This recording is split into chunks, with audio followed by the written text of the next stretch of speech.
That's such a good question. I don't know. I've never thought about that. That's actually a really interesting question. I'm not sure why we educate people. If you're looking at what the point of education is, and I think a lot of people don't bother to even do that, I think we're missing a major thing which ends up being a flaw in society, and that's the individual and how the individual fits into a society. The whole system works all right for me, but it could do so much better. There's this obsessive focus on making sure that, one, everybody does the same thing and that everybody does it well, and then that, two, everybody can prove that they can do that thing well in the same exact way. Well, in public school, I wouldn't really call it educating. I would be calling it forcing kids to learn what they don't want to learn. And I don't really know why we would do that. Honestly, I guess it's just what we've done, so we stuck with it. The goal of school is still noble. I think the idea is that we want to provide an even playing field for as many people as humanly possible, have them be meaningful contributors to society. Unfortunately, I think the way that we do this, we're not teaching people to think on their own. We're not teaching people to be kind in their actions. We're not succeeding at getting people involved in communities. I want to create a change in the way that public school exists. I believe in public school, and I believe that we don't have to continue doing it the same exact way that we have. That works for some people, but we shouldn't so trap ourselves that we feel like that way, just because it's how it's done, is how it should be done. I would say that my education was not primarily a happy one. I loved school until I left elementary school. They were very interested in getting families involved, and so they had parents come and sit in classes and be helpers. So he really thrived in elementary school. Then, when he got to high school, he found this sort of impersonal aspect of it. The fact that families were no longer involved, in fact, actively disinvolved, I suppose. He really kind of rebelled against that. He didn't like that so much. And so as a result, he went through a difficult stage. I started to ignore the work. By the end of my 8th grade year, I was starting to have behavioral issues. I don't think I would have realized how education could look different without those experiences.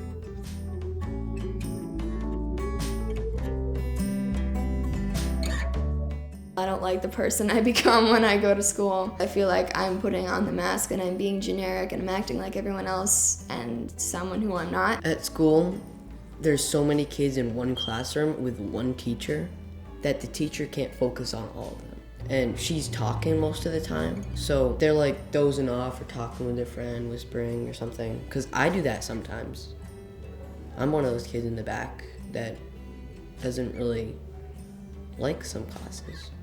It's interesting to be an adult now and to see the same exact things happening to children and to watch them become disillusioned with the way that we educate, to watch them become sad about having to be at school. Until somebody is 18, we have the ability to spend all year almost with them and create a meaningful member of our society, and we're not doing that. I mean, there are obviously people who do wonderful things, a lot of people. Everyone should be doing wonderful things. There's absolutely no reason we shouldn't all have that expectation held high for us. It's unacceptable that we don't.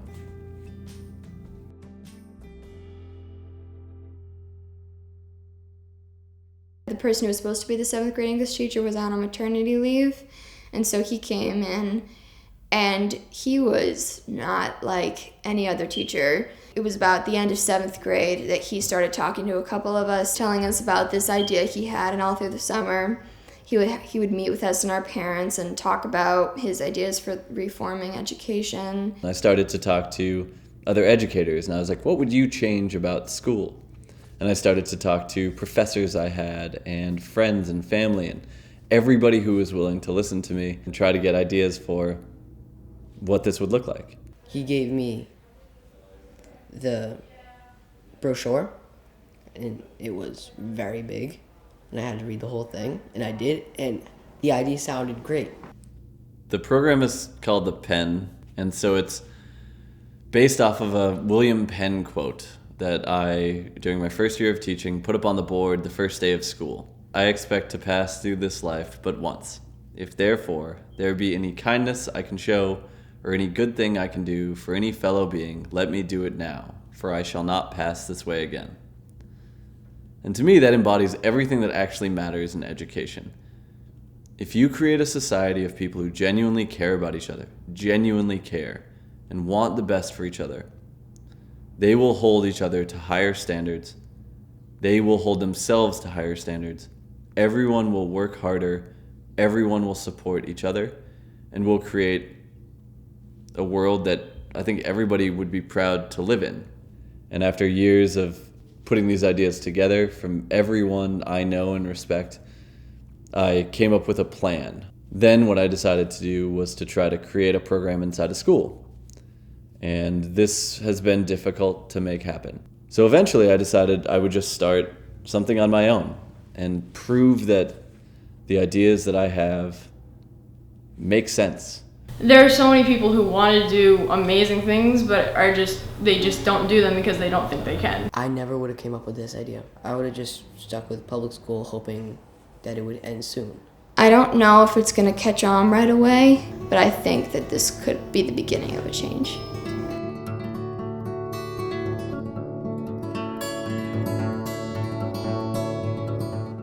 So in order to try to prove that the idea works, I am working with a group of students this coming year. And so we are kind of test driving the program. The school year is 220 days instead of 180. It is from 8 to 5. It is based on a year-round schedule with more short breaks throughout it. And it also has no homework. So when you're done, you're done. That's it. If the teachers want you to study science on Monday, first thing in the morning, then you have to study science right first thing in the morning. And I don't like Mondays or science that much. And that might not work for me. School should be more about who we are as individuals. For a part of every day, students will choose what it is they're studying based on interest. We all got to choose whatever topic we wanted to learn about, and then we're drawing up our own courses for it. And that's when you really start learning, is when you've got something you are passionate about and you are, go ahead, full throttle. For a part of every day, students will study the same general topics, so public speaking, reading, and writing, over a variety of topics, but those being the three things that matter the most. We spend almost no time looking at ourselves and figuring out the people that we want to be in education. So what we need to do is we need to change that. We need to start looking at the self and our relation to our communities. There will be a larger health component, as well as not just physical health, but mental and emotional health, which, although overlooked in almost all schools, ends up being the thing that most directly affects humans as individuals throughout their lives.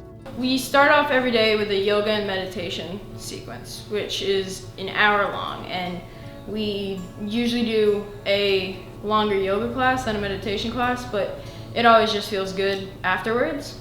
It releases your mind and stuff, and it just makes you relaxed, focused. Its focus is more on you having success as a human being, not in the workforce, as a human being, as a happy person.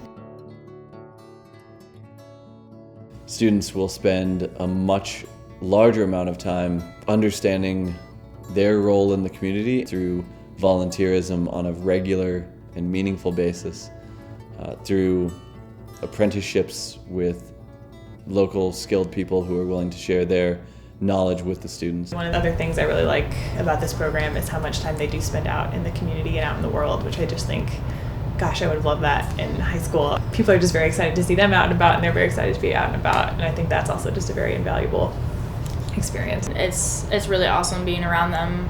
I volunteer 18 hours of my time to help them out with their schoolwork. Other stuff that I do is more like outreach, just looking for professors, teachers, etc. who work in the field that the students are interested in, and I contact them and try to get them involved too. One reason why the Penn is so important is you're not in the same room all the time. Wherever you want, it's your own classroom. If you want to go sit outside and do some work, fabulous.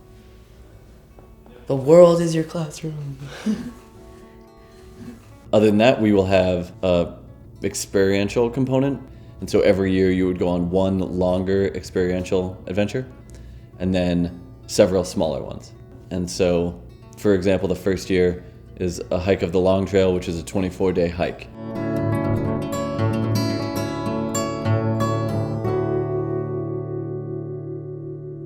So this month-long excursion, if you had to give it a title, would be Understanding the Self. So a huge part of it is just trying to expand their understanding of their world and how much influence they have on their world. They chose hiking, and then it was, well, let me talk to you about the different options, and then everything was worked on together as a group. I think what sets Andrew apart is that I want to think about this. I want to make this good because it's very important.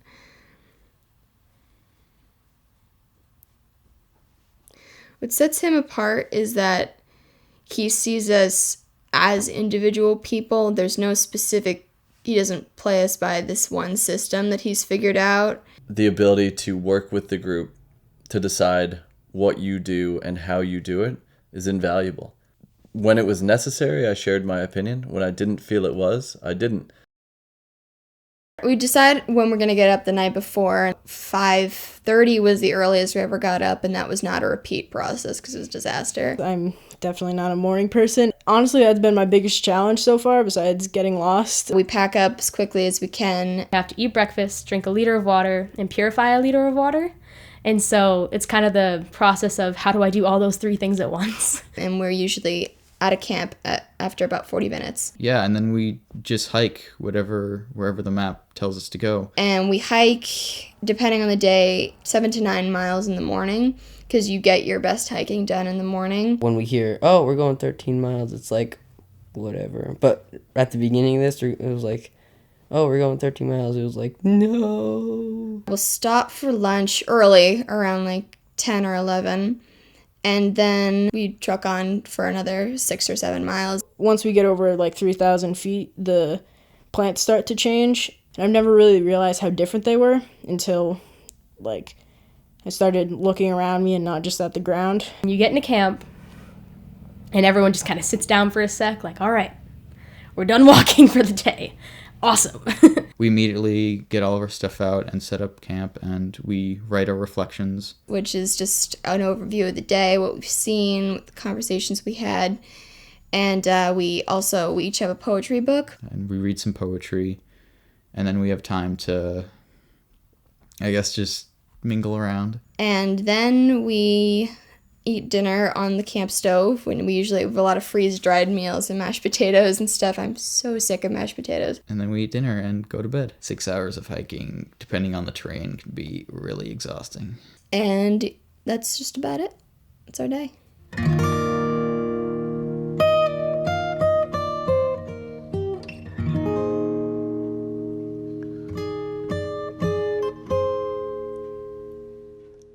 I really like the moss. I think that's the best part. So, I didn't know this before the hike, but there's a red type of moss that's red, and it's found only above 3,000 feet, I believe. I think we have focused on the idea of certain pieces of knowledge equal some sort of creation of a person who fits into our society in the way that we want people to fit in, but I don't think we look enough at will those things that we're teaching actually help shape those types of people that we really need and want in our world. There's another type of moss. It's shaped like a Y, so it's like this, and then it goes like this, up. It's so cool. I don't think you need to measure it in any specific outcome. Did they learn the names of 5 different plant species? I don't think that's where the value lies. I think the 1 out of 5 that is interested in plants is going to learn that, and I'll be happy to help them do that, but that not everyone needs to learn the same exact thing. So since we made our own schedules, I'm going to change mine. I've already asked Andrew about this. I'm going to change it when I get back. So instead of learning about app design, I guess, I'm going to learn about science and chemistry, because I've been thinking a lot about that kind of stuff. The only classes that we have, I mean, we've done poetry, and so they're studying a poet, and they write reflections. And other than that, I do not formally educate them in any way during this experience. They are understanding themselves. Through that, they are talking to each other and asking me questions and sharing thoughts with all of us, and we discuss it. And that's the education here. I have learned things about myself and about how I can be happy, how I view the world at large has changed a lot. And I feel the best description for it is I feel like I've woken up. This trip has definitely taught me about happiness, because that's something that in my life I've struggled with, just like how to be happy, kind of. I think that what's the point of life if it's not to be happy? The hardest part of long distance hiking is not climbing mountain after mountain. It's coming home, because your puzzle piece has grown out of the puzzle, has grown out of the place where it fits. So it's hard and good at the same time, because obviously you don't fit in anymore, but you are able to expand your horizons and look outside of the box.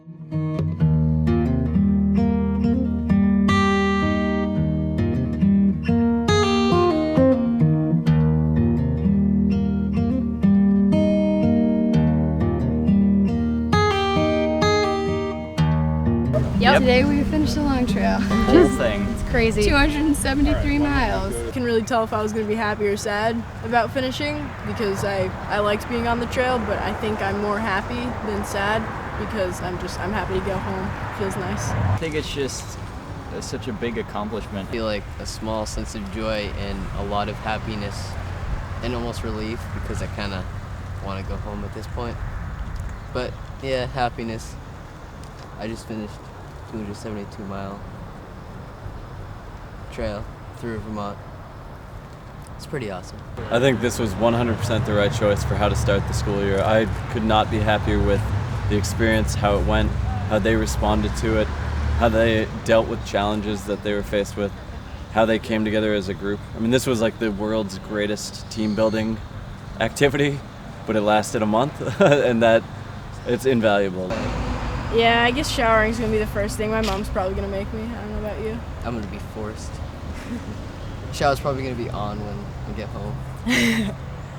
I'm excited for the more standard year to begin, because we've been talking constantly during the hike about what they want to do for the rest of the year, and their ideas are becoming clearer. I think that they might have rushed into things otherwise if we hadn't had this opportunity to stop and think for such a long period of time. I'm excited to see what's in store for the next 7 months. Well, I'm just excited to see how we become accustomed to normal daily life again, because we've been in the woods for 4 weeks. How do you feel about starting the Penn again?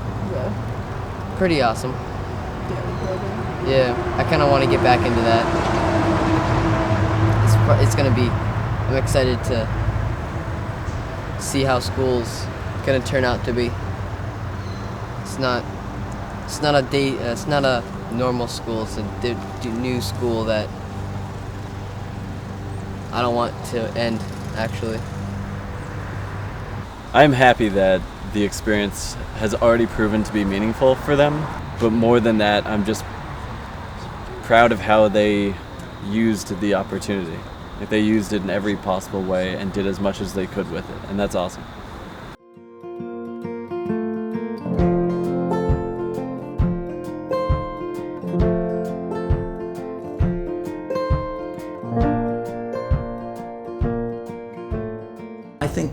probably for at least 3 reasons. One of them is just as people develop, they want to learn more anyway, and they're sort of exploring new topics, and the world is opening up to them. So I think that's one, and it's a natural tendency, sometimes squelched by the educational system. I think the second is to maybe pass on sort of traditions or ways of doing things. I think that's the second one. And then the third one, not so much when they're younger, but as they get older, and I see this in college, what are they going to do next? And how to get them ready for that. And it may be work-oriented, but it may be just citizenship-oriented in a way, although citizenship is a terribly old-fashioned word these days.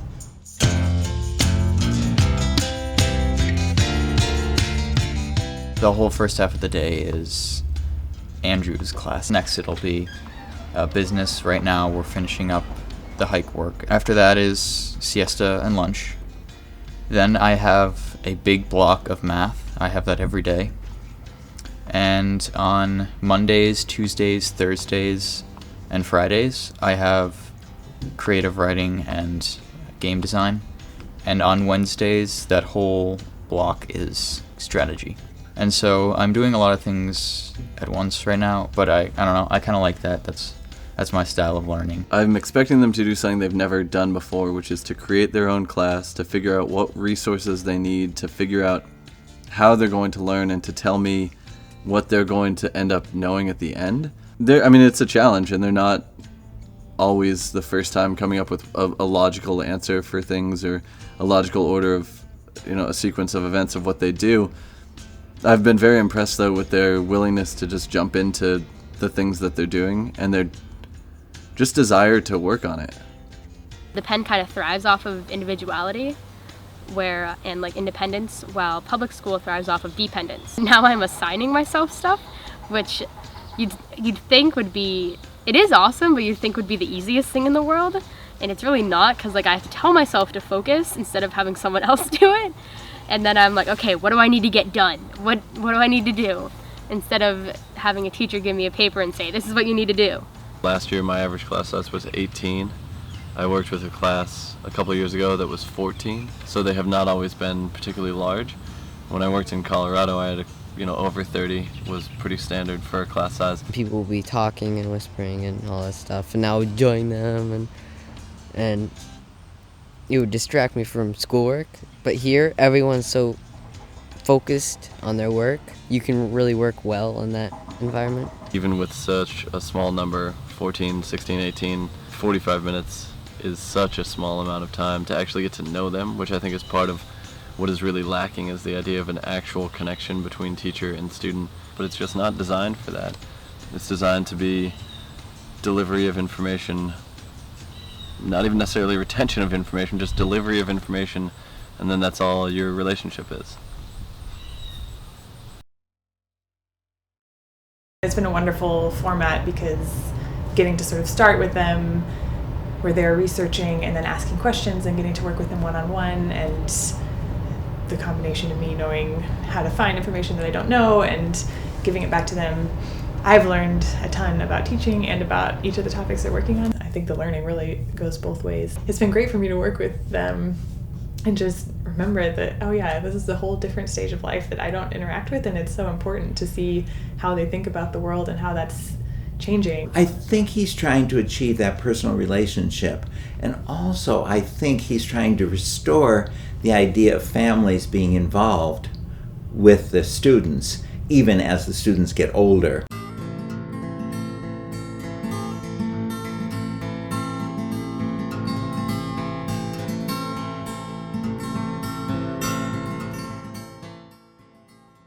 I'm sure the hike put the world in perspective for all of us, but I feel like an entirely different person than I was before. I feel that every blessing I have has been magnified. In my final reflection, I called it wakefulness, and that's exactly what it is. Before September, I was confused. I knew I was lucky. I knew I lived better than the rest of the world. But if I had everything, what was I missing? Then it was taken away. No mom, no dad, no ocean, no silk comforters or decadent food. And it finally snapped. I still had everything, but for the first time I truly saw my riches for all they were worth. Happiness, clarity, confidence, independence, these are no longer goals for me, but a reality. My only problem now? How do I make everybody in the world spend a month in the woods? The whole time on the trail, we were supposed to be thinking about what business we wanted, and photography sounded like a good thing to be able to do, and I'm selling photos now, and it's been pretty awesome. He comes home from the Penn in a much better mood than he did from public school. It made me sad when school was something Derek was dreading or not looking forward to. When you look forward to something, when it's something you like, you put more effort into it. There's no Sunday night blues at our house that, oh, tomorrow is, I have to go to school tomorrow. I think that school for Derek had become very much going through the motions, and that's not how I want him to go through life. I think education should be, I'd like to see a more personal touch. I've been learning about the basic parts of photography, and now I'm getting more like all of these are just like outdoors photos, but now I'm getting more into like portraits of real people. Derek has never been a troublemaker, but he got written up probably 3 times in the last 3 years at school, always in the lunchroom. And one time he stood on a bench. One time he broke a spoon, Griffin's spoon, by the way. Sorry, Griffin. Spoon, I know. Yeah, he got written up for that. And one time he was loud. He needs to move. They need to move. You can't have them sit in the same spot all day long and just, class to class. So the physical activity that's come with this program, I think, has been huge. And to elaborate on that, I think that, the energy that young teenagers have, I think, instead of just trying to channel their energy into learning all this stuff out of the book at the same exact time every day, the same subject matter, to put it into a program like this where they have an opportunity to burn off some of that energy, put that energy to other more creative uses, I think, is fantastic.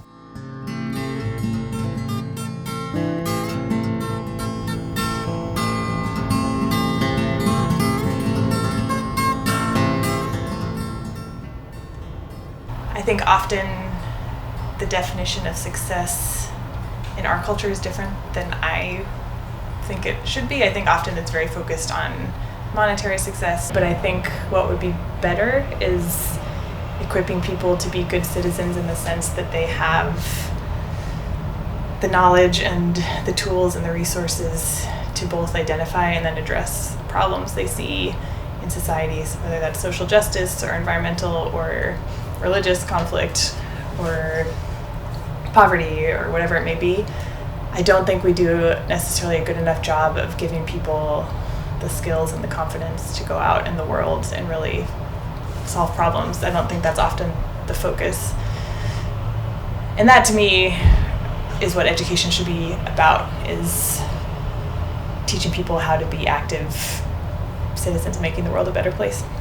There are people in every community doing work that tries to make the world a better place. There's millions of them around the world, and I think connecting with some of them and being a part of that, and no matter how small of a way it is really important for students.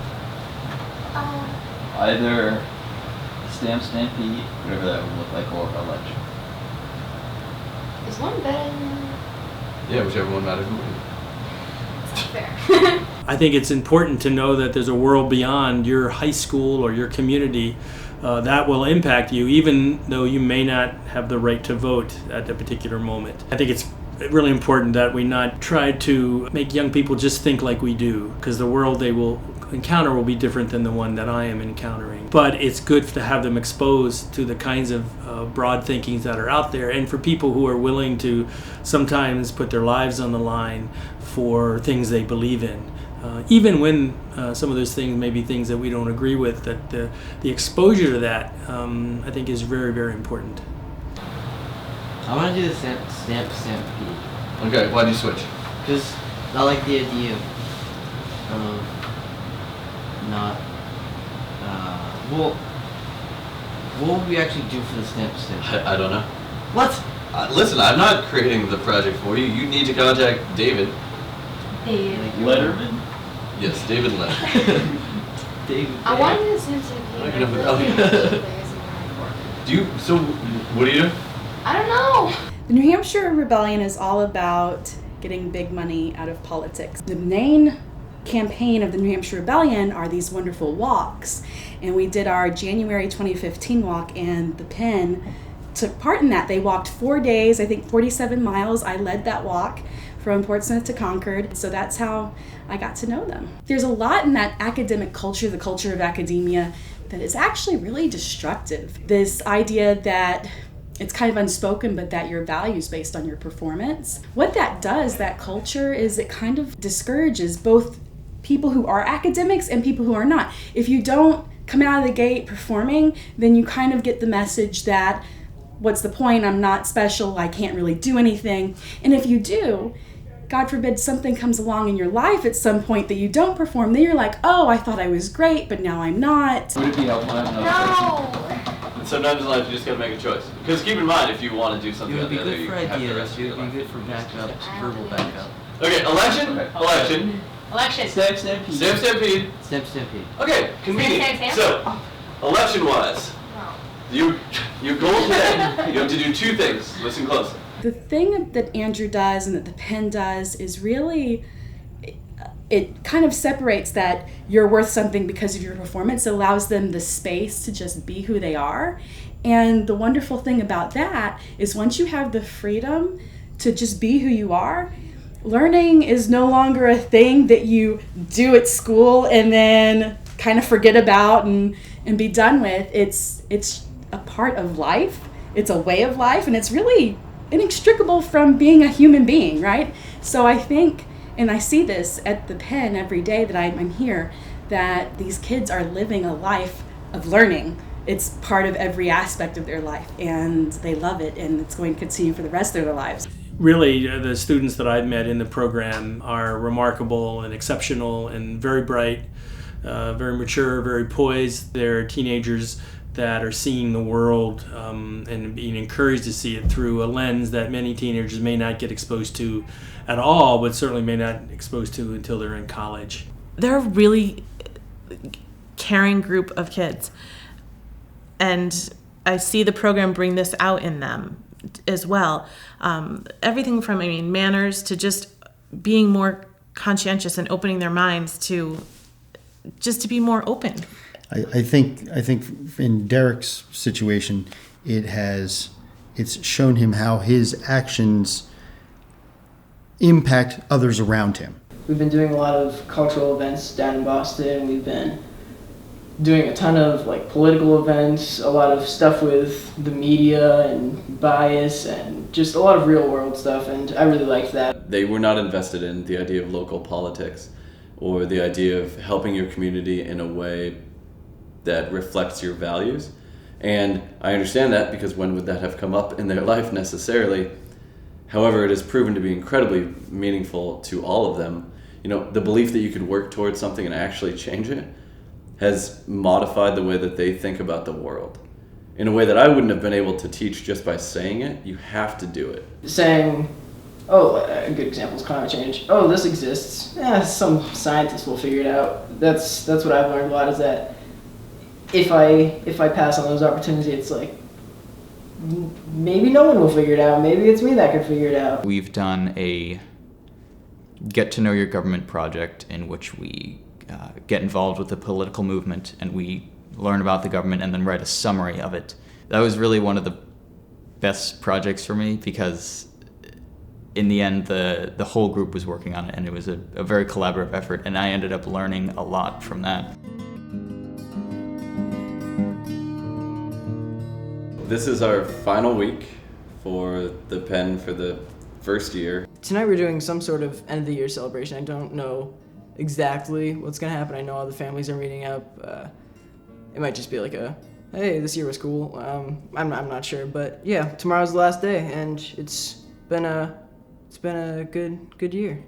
I'm definitely very sad that it's over, but I feel like it was so meaningful and it gave me so much that I feel full, very complete, and very happy with what it's given me. I'm not returning to the Penn next year, but I will be affiliated with them and be coming in for events and stuff, and I'm incredibly grateful for that, because I never want to completely stop this. The decision really wasn't hard for me. I was immediately okay, I'm going to do this next year, because I think the first year was really challenging, and that we were all kind of test subjects and we were testing the idea at the same time. And I don't know how many years I'll be doing the Penn, but I mean, for me, deciding to go next year was an easy process. 60% of what we thought we wanted, we didn't want at all. So then we had to readjust and pick new things or pick different ways of doing it. At the beginning of the year, and for many months, there was a bit of a battle between Derek and I about the choices in the classes that he had made. And Derek taught me a huge amount about teaching because of this. But the magic thing about it is that we could change it. We were able to look at it and say, this is a disaster. How do we fix it? What do we need to accomplish? And then how can we move on? Then I moved on to writing my own book. I started typing a novel. And in public school, I had tried this a lot of times. So I started off typing this with a different mindset. I was like, I'm going to make this a thing. This is going to be good. I have a clear story in my head. I know what I want to write about, which is exciting. And that's definitely been my favorite course all year. Even though you hear about this fun and we're playing jokes on each other and we're just having a good time, all that fun, it helps the information go into my head. It helps me learn it. That's what's so great about this. When I heard about the Penn, I was like, awesome, no homework. So I became part of it. At the time, that was all I could think about. But after a few weeks, I realized that it was more than no homework. It was accepting responsibilities and creating your own future. I've changed so much in the past year.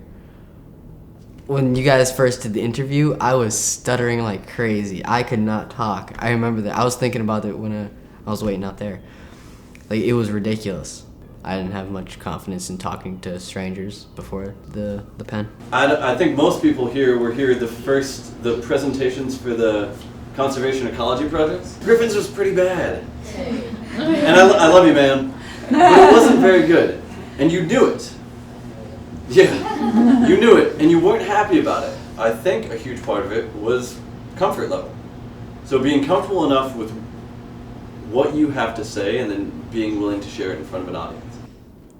I did not like school at all. Like, it was something, like, hear about kids pretending they're sick.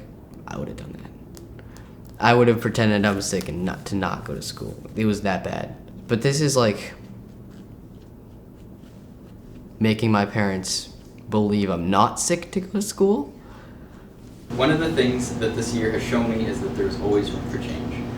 It's been a crazy journey, and most of it was not pleasant, but I'm still sailing stronger than I ever have before. Bobby had accumulated stress like a middle-aged stockbroker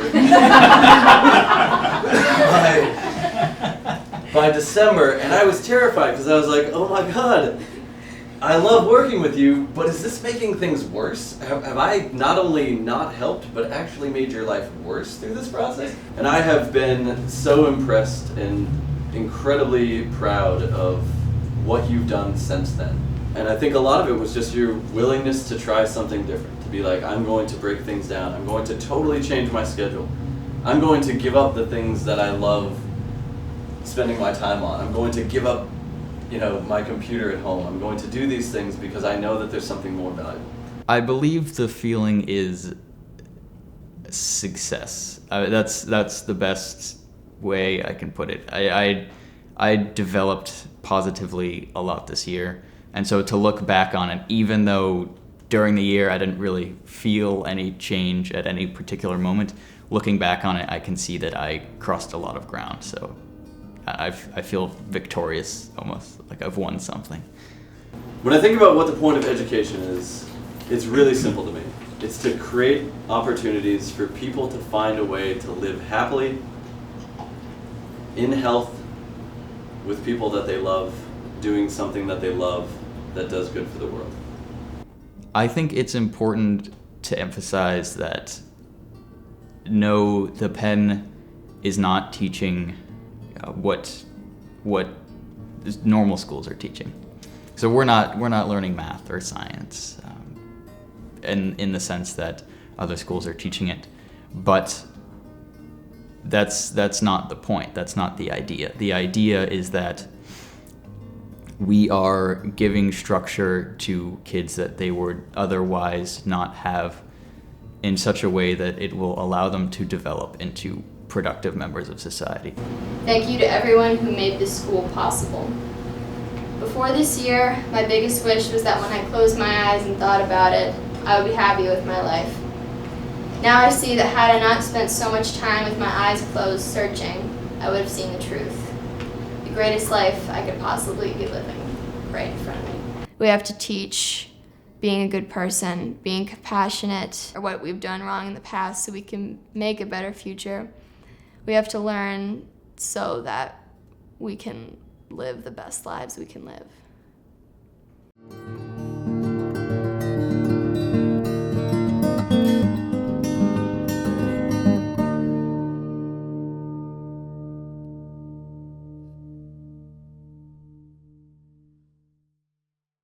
I didn't find that he was engaged at all in the way that I hoped, or that I would hope. And that really was the bottom line. I wasn't doing very well academically. I was focusing too much on the social aspect of being in school, and so that wasn't working out for me at all. And so that's why I decided to join the Penn. It just seemed very appealing, the things that I was hearing about how things could be here. Studying things that he would be interested in and self-engaged with, and looking for a connection and something to really get interested in. Deciding to join the Penn has turned out to be the best decision I've ever made. I don't think I really realized how much I wanted to learn, and being here, you just kind of want to learn about anything and everything. I am a first-year student at the Penn. 17. This would be my 11th grade of high school. Carter was diagnosed with leukemia and spent a lot of time in the hospital and missed a lot of school.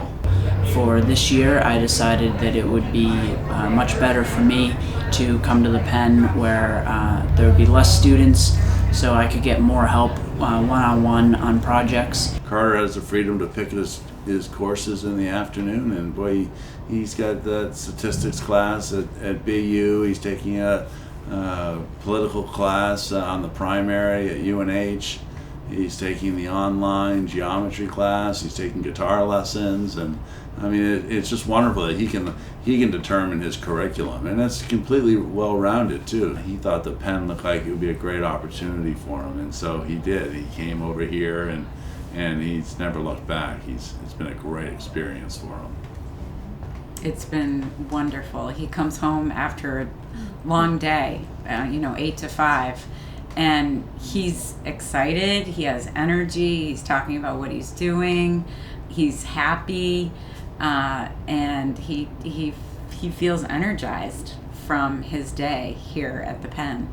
Everything that I hoped that it would be, which is interesting and re-engaging me in learning and getting excited about certain projects that are more interesting to me. I'm just loving the classes that I'm doing. I'm loving that we do so many events. We just go and just do all these amazing things with all these amazing people that really just, it's such a learning experience that you wouldn't get anywhere else.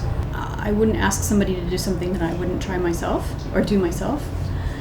So, for example, if I'm saying to my son, be open to trying these new things or seeing things a new way or experiencing new things, being open to that, and thinking, oh, you know what, that means that I am too.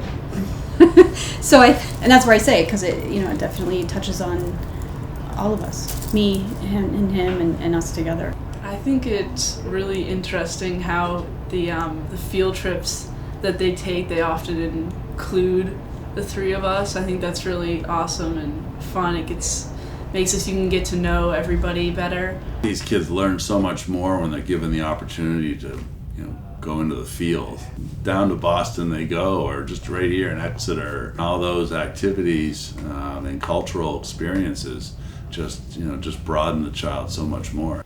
I don't think that schools in general, for the 2 or 3 field trips a year that a school will, take a class of kids out, I don't know how well they're really utilizing the resources that they have at their disposal. Take 28 days and go and hike through the woods. Right. That's special. That's utilizing some resources that are around you. At times it's been challenging to add another quite large element to our already, somewhat busy life, but it's always fulfilling. As the kids get older, the parental involvement becomes less and less. And to come here where you're encouraged to participate with the other kids it's just a breath of fresh air. Yeah. Yeah, it's a great idea. Because we all have to work together on educating anyway. It doesn't stop when he comes home from here. We keep going. So it's nice to have something to talk about too. Something that we all did together. I feel like Andrew really is a gift to our family, and it takes a village to raise a child, but he's in the inner core. He helped. Ella's dad and I didn't really want to raise a cookie cutter kid, but we were on that trajectory anyway. And what Andrew was able to do was just get her to spend more time and cultivate her special skills. With parents, it takes a little bit of courage. When Ella first told me she wanted to do this, I was like, oh, no. I work in a public school. I went to high school in a public school. You don't need that. But then I realized she did need it. Andrew puts in so much time. He puts in so much effort. He puts in so much of his life into this program. It is his life. He just sacrifices so much for education, and I think that's incredible. When she was in the Penn, the academics were lush. It was real world. She was involved, for example, her social studies. She was doing a bipartisan. What was it? It was a bipartisan grassroots movement to try and reduce corruption in politics. So she was at the State House. She got to testify about a bill. She got to meet and work with real advocates in the community. She was inspired by some politicians that she met and some of the advocates, and she worked for a good cause. She also learned what she needed to learn about how to make a bill a law and how to be involved in advocacy. I love that he had them really doing meaningful work, not just for them, but for their community. For my independent classes, I'm learning Mandarin Chinese. I am doing math, and I'm starting a food podcast, and then I'm also doing an internship with Seco State Local right now. So they've all been really great. We always talk about public school as preparing them for the real world. I always felt like every day here they were living their life in the moment, and they were living a very full and exciting and rich life. And it wasn't about what's going to happen tomorrow or what school they're going to get into when they look at a college. It was beautiful and important and meaningful now. Being one of the people that's been here since the beginning, it almost gives me a sense of pride that the program is expanding.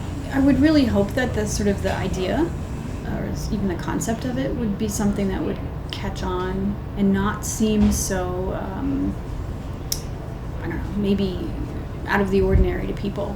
I think the Penn helps kids find what their passion and their great talents are, and then I think it gives them the courage to pursue it no matter what.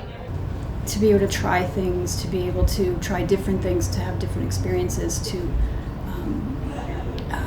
pursue the things that you might be passionate about or interested in, or even just try it and discard it if it's not working. It's just wonderful to see students here really thrive and really, I think a lot of that one-on-one attention and just being somewhere where it is okay to explore ideas and it's okay to mess up and it's okay to suggest something that you want to try and you get to try it, and as long as you do that responsibly and respectfully, and I think that's incredibly powerful. A program like the Penn allows students to find a place where they can flourish and they can be valued and affirmed, and where they can be encouraged to find their best natures and to grow. And even if they do it for just a year, they go back to whatever schools they're from, or going back to different people, and I imagine contributing much more to that community that they're heading back into. A lot of the program is based on reading, writing, and the ability to speak fluently. I believe that if you can do those three things and be kind, you can figure out the rest. I don't want to think about who I would be if I hadn't gotten there, if I hadn't found Andrew Fersch. I don't want to think of what kind of parent I would be without Andrew having helped us along and influenced you and us. He's an extraordinary person with extraordinary convictions that are logical and compassionate. I'm so touched by it. I wouldn't be if he wasn't effective. He's extremely effective.